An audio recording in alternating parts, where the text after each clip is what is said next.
We're going to get ready for our last speaker of the day, Mike Stotts, and while we do that, I'll just give a couple closing remarks. First of all, we want to thank Lynn St. James once again. Please give her a round of applause for being here today.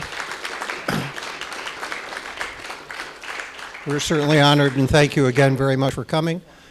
Please remember the reception tonight at the Chamber, 214 North Franklin Street from 6:30.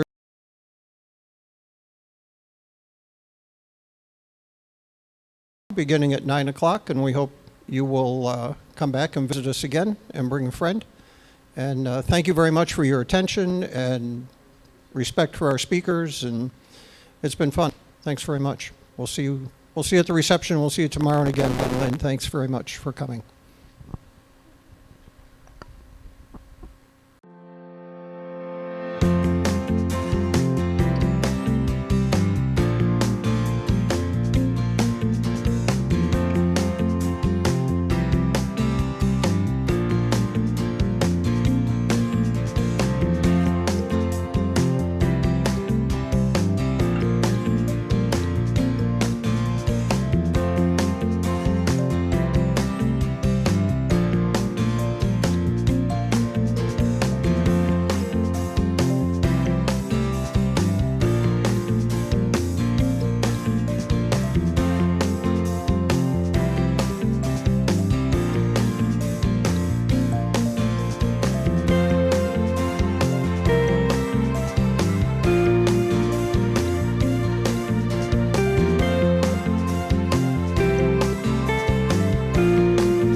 All right, good afternoon, everybody. My name is Mike Stotz.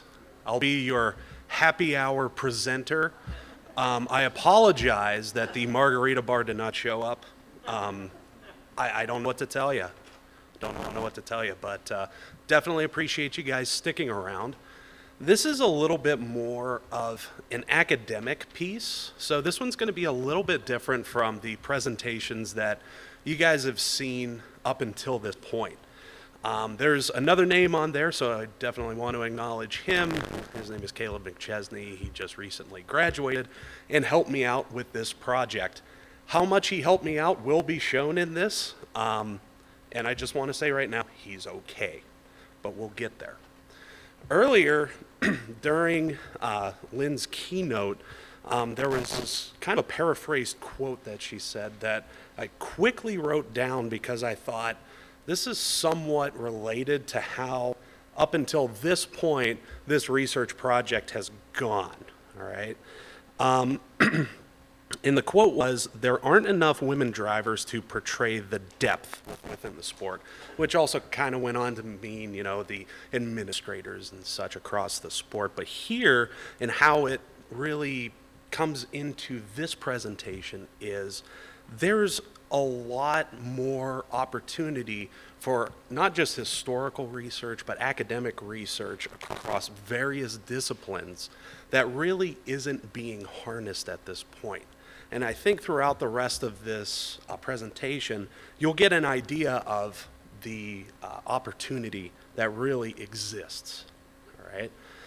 So kind of an introduction to this. A couple of years ago, Dan Simone earlier mentioned that he put on a panel on women in motorsports, and this is one of the ideas that came from that, for me anyways. There was another idea I had last year about women in motorsports podcasts. After completing that, I thought we need to take a step back and actually analyze, from an academic sense, what is actually out there, okay? So some previous research, too, has suggested that motorsport, not just NASCAR, but motorsport in general, is a male-dominated, sometimes referred to as a form of a fraternity type of situation and atmosphere. Although, according to the Women in Motorsports North America organization, as mentioned earlier, there are roughly over 400,000 racers that are women across 250 sanctioning bodies, which host over 15,000 motorsports events at 1,200 tracks. Layman's terms, there's a lot of interest. There's a lot of participation that generally isn't being captured. So, moving more into the academic-y side of things. What this research is effectively about is using a systematic method for reviewing academic literature. And here, academic literature is defined more as peer-reviewed articles. So we can think if we were in college, sometimes a professor would hand out this article from the Journal of Sport History or similar. Those are the types of things that were included in this analysis. It was not necessarily popular press articles, such as those you would see across various media entities, nor was it necessarily from not necessarily textbooks, nor books for recreation, such as Faster or similar. So here we're talking about purely peer-reviewed academic articles were the only things that were included in this, okay? I mentioned before that this was a systematic review, and the term PRISMA encapsulates the process for doing one of these systematic reviews. It's a 27-step process that at 4:45 on a Friday, we're not going to go through. Just know that there were a lot of different steps to get down to the final sample and then the actual review. So where we got all of the academic articles from were two giant databases. Maybe most of us haven't heard of either of these, but essentially think of them as an internet repository for what you would find at a massive library, okay? The first one in particular, EBSCO Host. EBSCO Host has a number of different databases in which almost any topic you can think of, there's probably some academic literature out there. Gambling, horse racing, you name it, there's probably a database associated and has academic literature therein. And then we decided to use another one that was a little bit more public. So most of us know what Google is. Google has a Scholar website, which is effectively a giant repository for academic articles. So we figured, because previous literature reviews haven't looked at Google Scholar, that let's take a look at them and compare them with the various EBSCO host databases. So when we're using these databases, we have to basically tell them, what are we looking for? So the first indented sum point are the general search terms that we used for each database. And we'll go over a little bit later how many results came up. But as you can see, we're trying to encapsulate women in sport and women in motorsport being the prime focus of the article in some form or fashions. For this, there were a number of exclusions from our results list, which included horse racing, drones, planes, boats, cycling, skiing, foot racing, and baby formula as it would relate to Formula One. That was one we had to exclude. So, for the eligibility status of the articles, they had to be complete, obviously, and in one of the languages shown on the screen, English or German. I am not the German speaker in here, so that one went more towards my student. For the selection of the articles, broadly speaking, we first looked at the title of whatever the article was, as well as the abstract.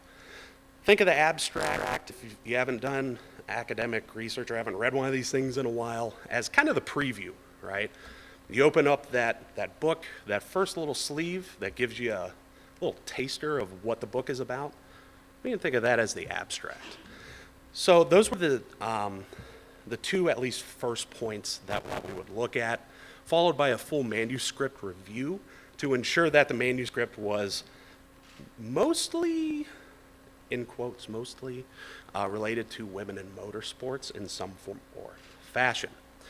We also had to come together on one or two articles where it was kind of iffy on whether or not they should be included.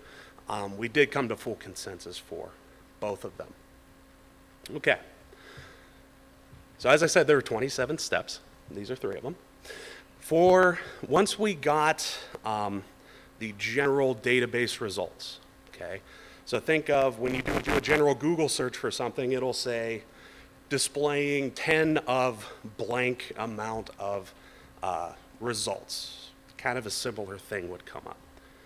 The first round was a general screening in which generally look, title, abstract, does it include our search terms or is it primarily about our search terms?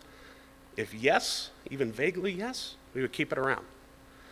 The second one was we took all of the articles that got through the first round and did a little bit more of an independent deep dive on them. At this point, there were a couple of articles that for some reason would come up blank, meaning there was no text available to them, or they would come up in either English, in not English or German, so we threw them out. And then the third round was really compiling everything or all of the manuscripts themselves into one form so we could dive in and see what they were saying. So, like I said earlier, there was a lot of results, which is why this took quite a while. I should also mention that this is really phase 1 of this, so we're going to go back and do some other things that I'll talk about a little bit later. But the first bullet point is identification of the articles. So how many search results came up after we put in all of the different search criteria? Women in motorsports, women in NASCAR, women in Formula One, et cetera, et cetera. Of that, within the generally academic private databases, about 600 results came forward. Through Google Scholar, the public site, over 6 million. Like I said, this took a while. My undergraduate student is okay. He was happy to be done, and so was I. So the next step was the screening step, in which we took all of those and reduced them down to what could possibly be a winning match for what we were looking for. The next part, we looked at the full text articles and excluded those that, for whatever reason, wouldn't make the cut, and finally ended up with a final sample base for women in motorsport, academic, peer-reviewed research articles of 12. Starting with over 6 million, I'm not going to do math because it's Friday, but starting with over 6 million, that number may seem a little bit low. Across other forms of academic research, there are similar literature reviews that have only 9 articles. So this was actually somewhat of an encouraging sign for us. Here's where the articles came up and the frequency of the year that they came up. A lot of the PRISMA related literature review searches will specify a general time frame. We decided to keep ours very open and going back to 1950 until present. A lot more of them are constrained. Now, most of the results, as you can see, happened 2002 and later, with a couple of years having 2 articles published in that year. Where they ended up, this one is a little bit hard to read, but these were the journals where these articles were coming up. In case you can't see it, they were Humanities Research, International Journal of Sport History, Journal of Sport and Social Issues, International Journal of Sports Marketing and Sponsorship, Professional Engineering, European Journal of Women's Studies, Women's History Review, Mathematics Teaching in the Middle School, the German one, we're just going to go with that, I'm not going to butcher it, Journal of Popular Culture, Medicine and Science in Sports and Exercise, and Accident Analysis and Prevention. Each of the journals really only had one submission from here. When we're talking about the different subjects that we see, one thing that was surprising was we were able to find some exercise science-based articles. So generally exercise science or kinesiology researchers will look at how the body reacts to different exercise regimens or different stressors. So it was very nice to see that women were included in some of these studies as well. Now, some of my previous, I think actually every single time I've presented here, I've included what's called results from Lexamancer. So what we did for all of the articles that made the cut was we did something called a content analysis. So we would go through and find themes from within each of the articles and build bigger themes. Lexamancer is a computer program that does something similar, just it being independent. So a lot of times Lexamancer will throw out something weird or call it something weird, in which we kind of corrected it and made sure that it was more related to what we wanted instead. So the main themes that came from our sample base were gendered motorsports, in which Lexamancer came up with truck drivers, academic work environment, which Lexamancer came up with, article, research and development, as well as exertion, in which the computer came up with vehicle and stress, and exclusion, in which a majority of the results that Lexamancer came up with had the tag of women included in them. For gendered motorsports, this theme was shown basically of women navigating the motorsports world. So for example, it is hypothesized that women's bodies in motorsport are seen in three ways: beyond vehicles, navigating the space filled with other bodies and their respective vehicles; with vehicles, coordinating the technology of the vehicle itself; and inside vehicles, which is operating in the space of the technology, interacting with the technology, but situated by the gender's discursively constructed characteristics. This is from Plugfelder 2009. So some of those that fell into this general theme, either gender neutral or men, as seen instead of pretending that some sports are gender neutral. And we need to try and understand how the discourses that surround different sports help create driver identity because of the technology that may overwhelm any gender distinctions. That was another one from Plugfelder that was a couple pages later. Academic work environment, again, this was kind of how academic works surrounding gender studies and how they interacted with in the context of motorsport.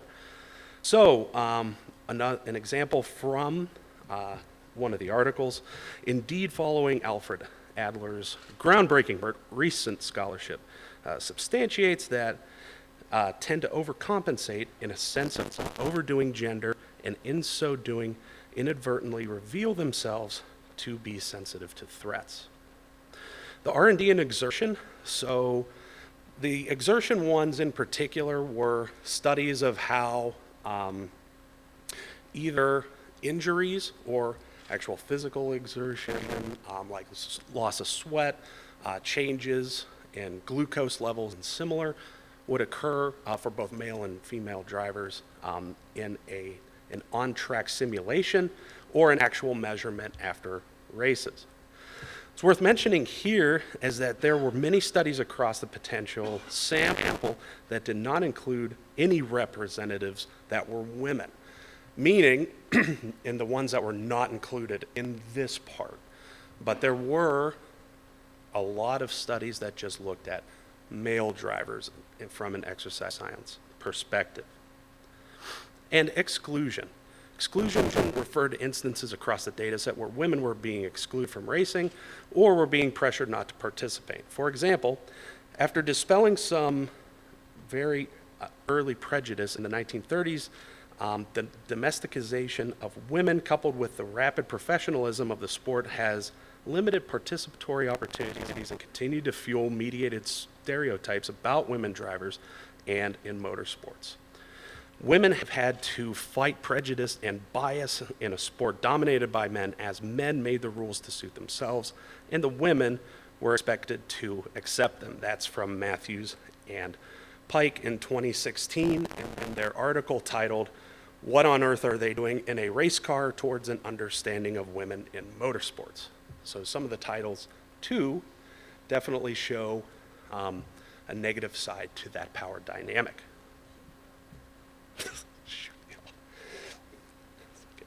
The post hoc analysis. So after looking at these results, one of the things we wanted to see was how different would this be if we basically didn't use those 27 criteria that I talked about, but reduce that list down to basically say, okay, if an article mentions women in any form or fashion through the full text, how would those results differ? So we basically did the same thing over again, and my student got mad, and then he got over it. He's still alive. It's fantastic. So the post hoc results, and post hoc here means we did an experiment, we thought of something funny afterwards, so we're going to chase that rabbit down that rabbit hole and see what happens. Okay. So we had three general themes for this one, which included competition and fandom, which Lexamancer said was racing and NASCAR, gendered motorsports, which Lexamancer pumped out with women and Faye Taylor. Faye Taylor was one of the subjects for one of the manuscripts, and it was interesting to see that the computer analysis pumped that out as a separate theme, right? As you can kind of see on your top right, that little purple bubble up there. And then measurements, which is basically how did the original authors, what did they do with their experiment, which Lexamancer came up with used. So for these, were really, the differences were pretty stunning in that there was a little bit of crossover, but for whatever reason, an independent computer pumped out one of the articles itself as its own theme. So we kind of found that interesting there. And most of the results were geared towards men in that portion, male drivers. So some of the discussion bits to start to wrap this bad boy up is when we started this, I told my student I would be surprised if there were 6 or 7 articles, thinking that might be the high end of things. We were pleasantly surprised on that front, but there's definitely a lot more work that can be done from an academic sense. We obviously need to look for different ways to analyze women in motorsports from different perspectives. We need to keep doing the history stuff. We need to get the history stuff out there a little bit more.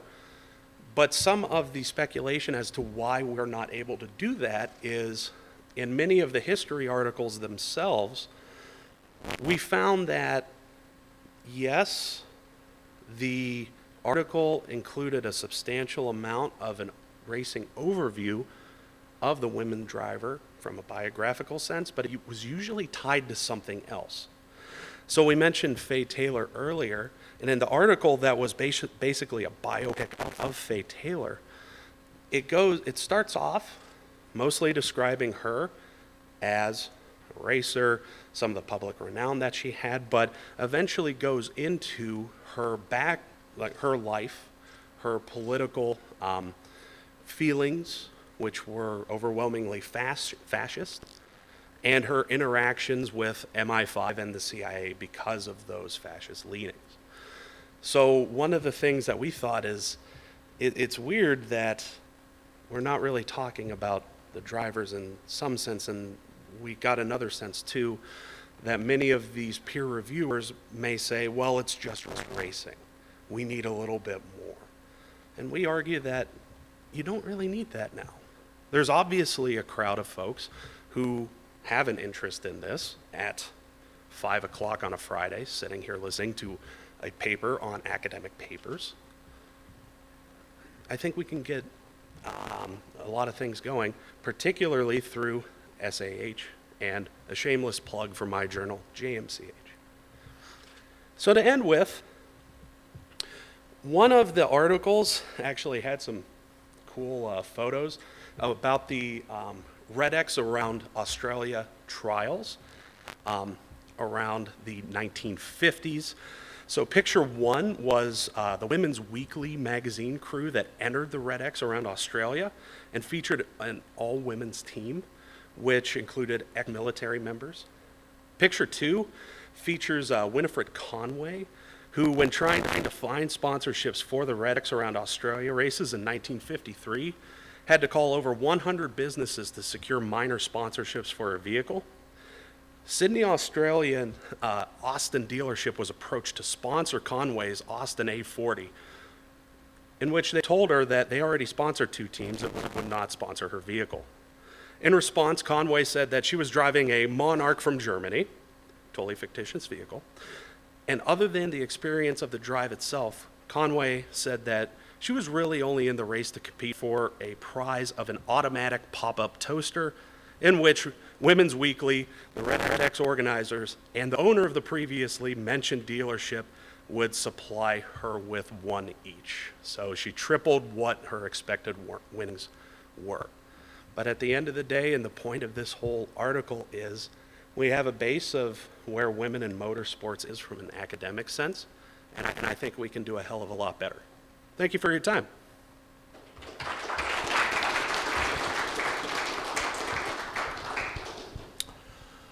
Wow. Thanks, Mike. I was hoping you could condense that down to 2 or 3 articles I could pick up on my way home tonight, but... I got a list here. Does anyone have any questions for Mike? That was pretty fascinating, actually. I am still waiting for comments from the internet, so stand by. Thank you very much for your presentation. I do have one scholarly critique. Sure. When you use search terms that you're limiting the title and going abstract to women, I think you are very much presenting a narrow perspective, right? It's articles that are focusing on women as other, right? It's harping on the fact that they're women, versus the numerous articles that are out there discussing, racing drivers who are quite successful who happen to be women, and I just think that perhaps colors some of the results that you wind up with and how narrow they are. Yes. So, like as I mentioned in the beginning, this is part one. Part two was getting more and more at that, of looking at successful drivers who happen to be women and including them in the search terms.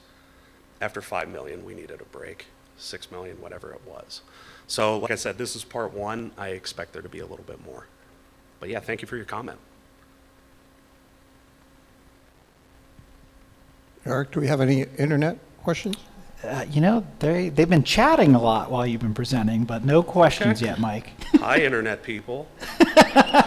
They can hear you. Oh, Come on, internet people, let's go. Oh, here we go. All right. Francis, the Baconator, says, is there an increase in the frequency of literature as we are starting to focus more on the history of women in motorsports and are pushing for more participation? The only, I guess, I wouldn't even call it hardcore great evidence to back up Francis the Baconator's comment is would be this slide of the frequency of publications per year, in which, there were 2 in 2023, and kind of suggests that there's more of an uphill or a positively going trend post 2015, but I mean, there's really not enough data points to even make that point for sure, but subjectively, yeah, you might be onto something there. Great name, Francis the Baconator. A follow-up to that, you show 11 out of the 12 in there. Do you remember where the 12th one was, what year it was in? 2, 4, 8, 9, 10. Wow, so I do. I would have to look back on my sheet on that. Because that tells me Yeah. there is a trend Yes. since 2000, let's say, that there is an increase in it. And certainly, I think everybody's awareness of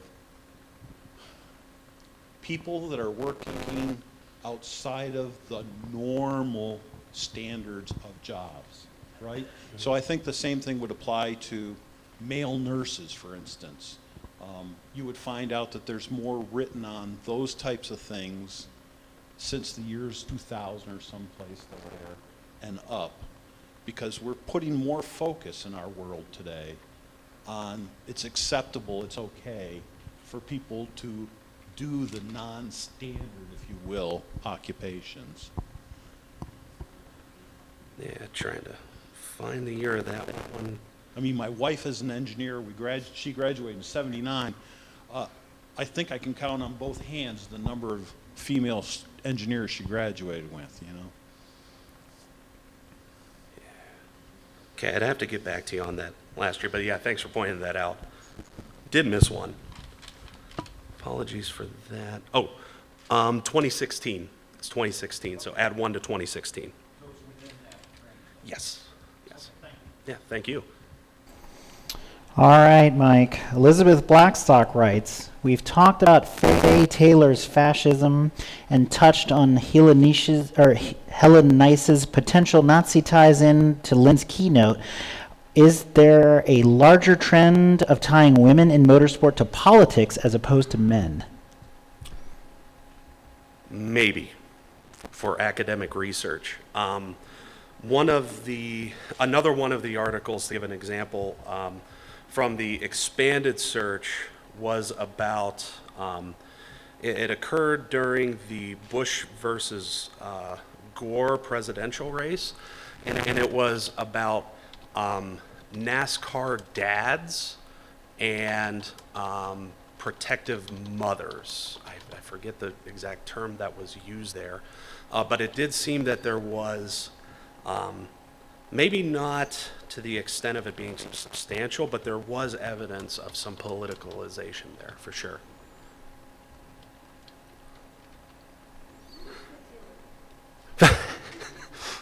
She was a very good female racer. Oh, Jesus. When it was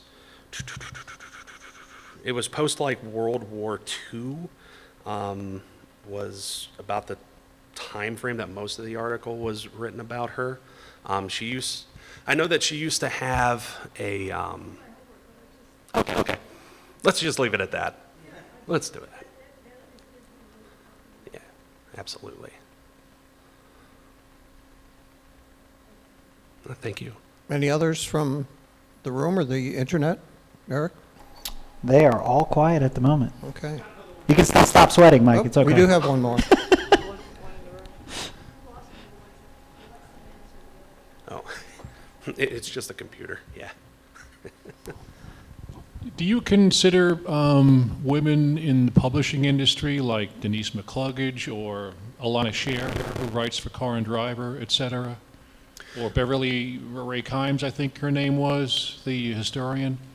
Those publications are great, but they were not included in this sample, mostly because they weren't academic, peer-reviewed in one of our more academic journals. So that's why they weren't considered for this.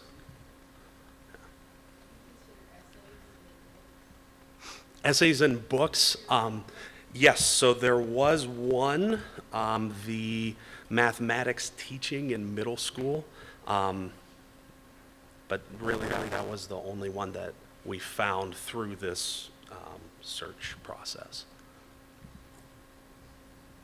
I'm sure there's more, which kind of speaks to redefining the search terms as well.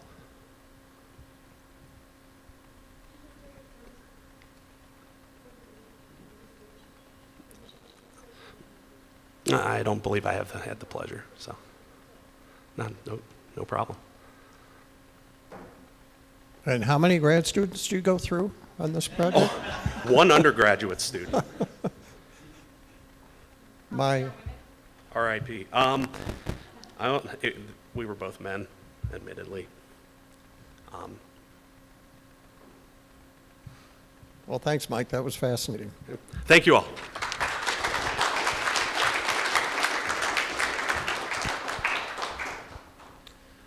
I think that wraps it up, folks. Again, remember the reception tonight at the Chamber, 6:30.